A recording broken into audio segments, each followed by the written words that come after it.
प्रधानमंत्री ने आज गुजरात के केवड़िया के लिए 8 रेलगाड़ियों को दिखाई हरी झंडी।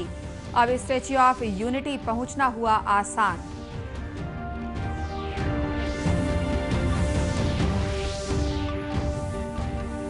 छत्तीसगढ़ में पहले दिन 5,592 लोगों को लगा कोरोना का टीका। प्रदेश भर में 2,67,000 स्वास्थ्य कर्मियों को लगना है टीका।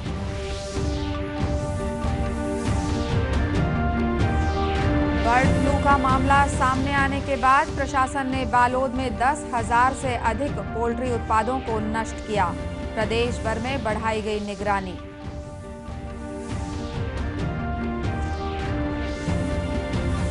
और कुपोषण मुक्ति अभियान के तहत बस्तर जिले में डू पैडल सुपोषण बर नाम से साइकिल रैली का आयोजन। चित्रकूट से मिझनार तक मड़ई मेलों की धूम।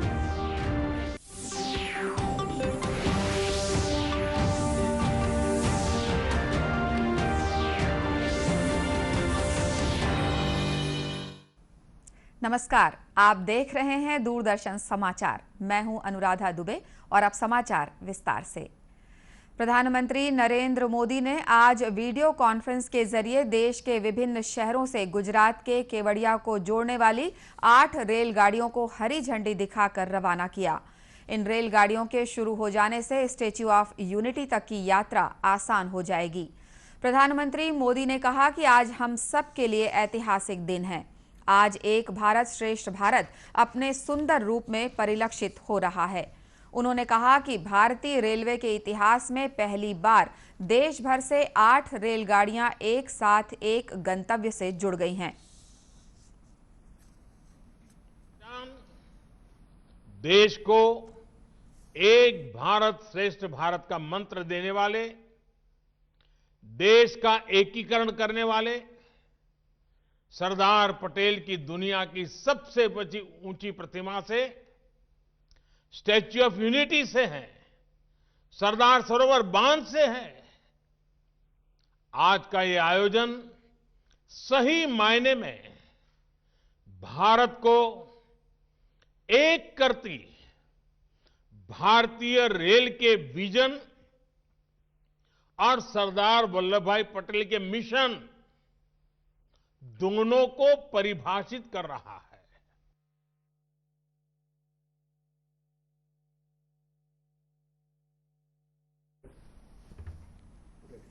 प्रधानमंत्री ने कहा कि केवड़िया भारत में प्रमुख पर्यटन स्थल बनकर उभर रहा है। दुनिया भर से पर्यटक स्टैच्यू ऑफ यूनिटी देखने के लिए पहुंच रहे हैं। प्रधानमंत्री ने विश्वास जताया कि बहुत जल्द केवड़िया आने वालों की संख्या रोजाना 1 लाख के आंकड़े को पार कर जाएगी। प्रधानमंत्री मोदी ने कहा कि सरकार रेलवे में नवीनतम तकनीक अपनाने पर ध्यान दे रही है। उन्होंने कहा कि भारतीय रेलवे ने मौसम की कठोर स्थिति और कोविड-19 महामारी को चुनौती देते हुए अपनी सभी परियोजनाओं को पूरा किया है। आधुनिक बनाने के लिए जितना काम हुआ है वो वाकई अभूतपूर्व है। आजादी के बाद हमारी ज्यादातर ऊर्जा पहले से जो रेल व्यवस्था थी उसको ठीक ठाक करने या सुधारने में ही लगी रही। उस दौरान नई सोच और नई टेक्नोलॉजी पर फोकस कम ही रहा। ये अप्रोच बदली जानी बहुत जरूरी थी और इसलिए बीते सालों में देश में रेलवे के पूरे तंत्र में व्यापक बदलाव करने के लिए काम किया। ये काम सिर्फ बजट बढ़ाना, घटाना, नई ट्रेनों की घोषणाएं करना यहां तक सीमित नहीं रहा। ये परिवर्तन अनेक मोर्चों पर एक साथ हुआ है। प्रधानमंत्री ने जिन 8 शहरों से केवड़िया के लिए रेलगाड़ियों को रवाना किया है उनमें वाराणसी, दादर, अहमदाबाद, निजामुद्दीन, रीवा, चेन्नई प्रमुख हैं। छत्तीसगढ़ में कोरोना टीकाकरण का महाअभियान कल शुरू हो गया। प्रदेश भर में इसके लिए 97 टीकाकरण केंद्र बनाए गए हैं। पहले दिन 5,592 लोगों को कोरोना के टीके की पहली डोज दी गई। स्वास्थ्य विभाग ने पहले दिन कुल 9,135 लोगों को टीका लगवाने के लिए आमंत्रित किया था। मुंगेली जिले के 3 केंद्रों पर कोरोना का टीकाकरण शुरू हुआ। सीएमएचओ कार्यालय की डाटा एंट्री ऑपरेटर आकांक्षा पात्रे को पहला टीका लगाया गया। मुंगेली कलेक्टर पीएस एल्मा ने बताया कि पहले चरण में अभी स्वास्थ्य कार्यकर्ताओं का ही टीकाकरण किया जा रहा है। चरण के जो हमारे स्वास्थ्य कर्मी हैं, इन्हीं को ही प्राथमिकता के तौर पे हम लोगों ने चिन्हांकित किया है, जो हमारे पोर्टल में एंट्री हो चुकी है और उनको आई कार्ड के अनुसार ही लगाई जाएगी और सारी व्यवस्थाएं कि कैसे लगाना है, कहाँ पे वो उनको वॉच करना है और कहाँ पे उनके अगर किसी प्रकार की कोई दिक्कत होती है उसके लिए पूरी टीम तैयार है और अगर इफेक्ट पड़ती है तो उसके लिए भी हमारे स्वास्थ्य टीम तैयार है और कहीं प्रकार की दिक्कत न हो इसके लिए पूरी हमारी टीम सजग है। अधिकारियों ने बताया कि मुंगेली में वैक्सीन की 2,820 डोज उपलब्ध कराई गई है। रायगढ़ मेडिकल कॉलेज में कॉलेज के ही सफाई कर्मी सोनू को पहला टीका लगाया गया। टीकाकरण की शुरुआत में रायगढ़ विधायक Prakash Nayak, collector Bhim Singh, Raigarh medical college के डीन डॉक्टर PM लुका भी मौजूद रहे। कलेक्टर भीम सिंह ने बताया कि रायगढ़ में 4 केंद्रों पर टीकाकरण अभियान की शुरुआत हुई है।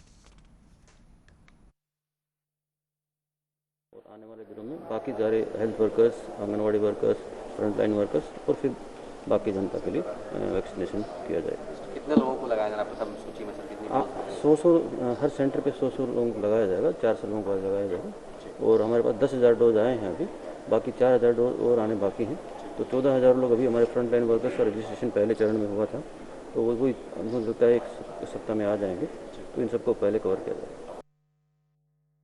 छत्तीसगढ़ में कोरोना टीकाकरण के लिए 2,67,000 स्वास्थ्य कर्मियों को पंजीकृत किया गया है। इनमें आंगनबाड़ी कार्यकर्ता और मितानिनें भी शामिल हैं। छत्तीसगढ़ में कोरोना संक्रमण की रफ्तार धीमी पड़ती दिख रही है। पिछले 24 घंटों में प्रदेश भर में संक्रमण के केवल 566 नए मामले सामने आए। इनको मिलाकर प्रदेश में अब तक संक्रमित हुए लोगों की संख्या 2,93,178 हो गई है। कोरोना की वजह से हो रही मौतों में अब प्रभावी कमी दिख रही है। पिछले 24 घंटों में कोरोना से 6 लोगों की मौत दर्ज की गई है। इनको मिलाकर कोरोना से जान गंवाने वाले लोगों की संख्या बढ़कर 3,551 हो गई है। स्वास्थ्य विभाग अब बीमारों को मरने से बचाने के लिए नए उपायों पर काम कर रहा है। इधर देश भर में कोरोना से स्वस्थ होने वालों की दर बढ़कर 96.58% हो गई है। पिछले 24 घंटों में 17,100 मरीज स्वस्थ हुए हैं, वहीं 15,144 नए मामले सामने आए हैं। खबरों का सिलसिला आगे भी जारी रहेगा। फिलहाल वक्त है एक छोटे से ब्रेक का।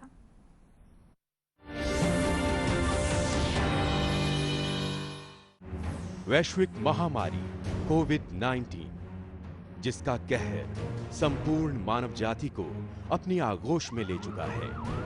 टीका या दवाई उपलब्ध होने तक महामारी के खिलाफ मानवता की जंग जारी है।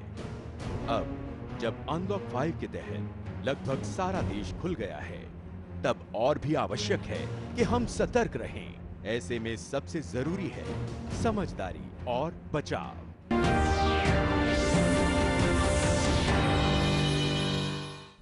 ब्रेक के बाद एक बार फिर स्वागत है आपका दूरदर्शन समाचार में।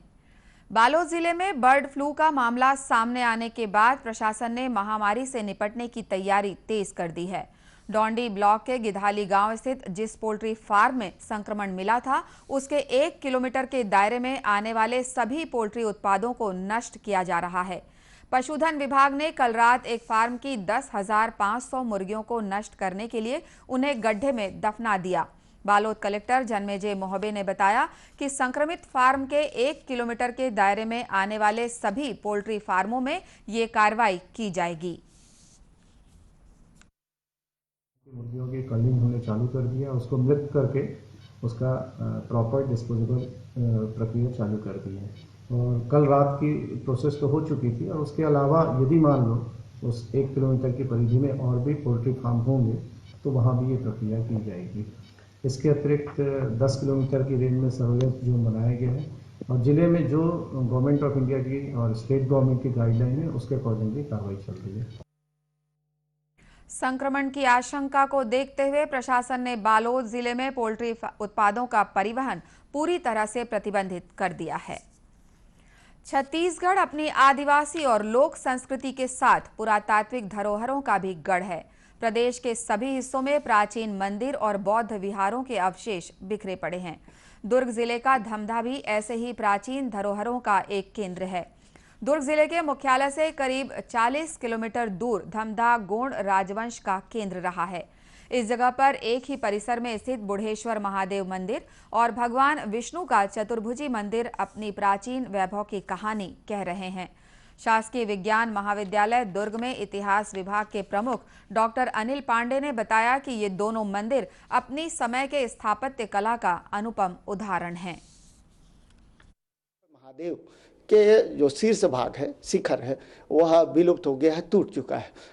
अलंकरण की दृष्टि से वो मंदिर है। मंदिर में आपको एक मूर्ति भी दिखाई पड़ती है, शिवलिंग भी है और उसके बाहरी पैनल पे आपको 2 मूर्तियां भी लगी हैं जिसमें गणेश हैं, बाहर नंदी भी है। लेकिन अगर अलंकरण के दृष्टि से देखेंगे तो अगर हम देवबोलदा के मंदिर को ही देखें तो वहाँ के जो स्तंभ है वो काफ़ी सुंदर है, अलंकृत है।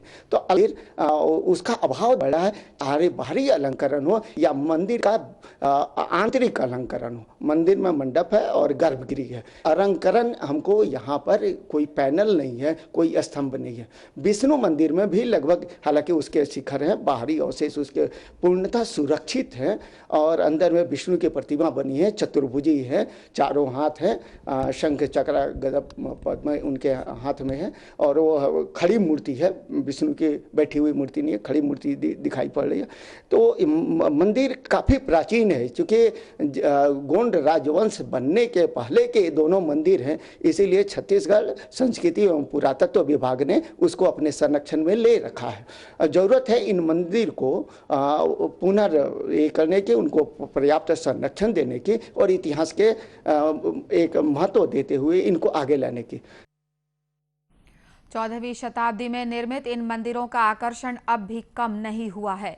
इनके दर्शन के लिए दूर दूर से पर्यटक यहां पहुंचते हैं। स्थानीय निवासी प्रताप ने बताया कि महाशिवरात्रि पर यहां एक बड़े मेले का आयोजन भी होता है। विशेष रूप से पूजा अर्चना की जाती है और सावन सोमवारी में भी प्रत्येक सुबह से लेकर शाम तक भक्तों का भीड़ लगा रहता है और वहाँ से दूर दूर से लोग भी अपने मनोकामना पूर्ति के लिए महादेव महाराज की और चतुर्भुजी भगवान की पूजा करने के लिए आते हैं। धमधा के त्रिमूर्ति महामाया मंदिर की महिमा भी दूर दूर तक फैली है। बताया जाता है कि गोंड राजाओं ने इसका निर्माण 1350 ईस्वी में कराया था। इस मंदिर में देवी के दर्शन के लिए बड़ी संख्या में श्रद्धालु पहुंचते हैं। राज्य सरकार के कुपोषण मुक्त अभियान के तहत बस्तर जिले में 2 पैडल सुपोषण बर नाम से साइकिल रैली का आयोजन हुआ। चित्रकोट जलप्रपात के पास स्थित शिव मंदिर से इस रैली की शुरुआत हुई। बस्तर सांसद दीपक बैज, चित्रकोट विधायक राजवन बेंजाम, बस्तर विकास प्राधिकरण के अध्यक्ष लखेश्वर बघेल और जगदलपुर विधायक रेखचंद जैन ने इस साइकिल रैली को रवाना किया। करीब 55 किलोमीटर की दूरी तय कर ये रैली लोहंडीगुड़ा तहसील के मिचनार गांव तक जाएगी। प्रशासन ने इस रैली के रास्ते में तामड़ा घूमर, चित्रकोट और मिचनार में मड़ई का भी आयोजन किया है। यहां रॉक क्लाइंबिंग, वाटर रैपलिंग जैसे साहसिक खेलों का भी आयोजन किया गया। बस्तर एसपी दीपक झा ने भी रॉक क्लाइंबिंग की। इस रैली के लिए बस्तर के साथ साथ पड़ोसी जिलों के भी प्रतिभागी पहुंचे थे। मड़ई में पहुंचने पर साइकिल चालकों का स्वागत अक्षत और फूलों की वर्षा से किया गया। परंपरागत नर्तकों ने गौड़ नृत्य और गेड़ी नृत्य का प्रदर्शन किया। अंत में मुख्य समाचार एक बार फिर। प्रधानमंत्री ने आज गुजरात के केवड़िया के लिए 8 रेलगाड़ियों को दिखाई हरी झंडी। अब स्टैच्यू ऑफ यूनिटी पहुंचना हुआ आसान।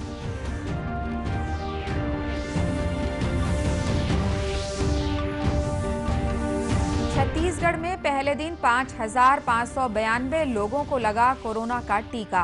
प्रदेश भर में 2,67,000 स्वास्थ्य कर्मियों को लगना है टीका।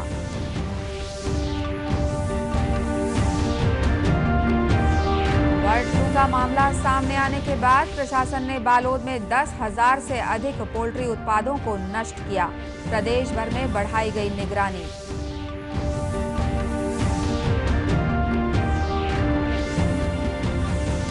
और कुपोषण मुक्ति अभियान के तहत बस्तर जिले में दू पैडल सुपोषण बर नाम से साइकिल रैली का आयोजन। चित्रकूट से मिचनार तक मड़ई मेलों की धूम। इसी के साथ ये समाचार बुलेटिन समाप्त हुआ। नमस्कार।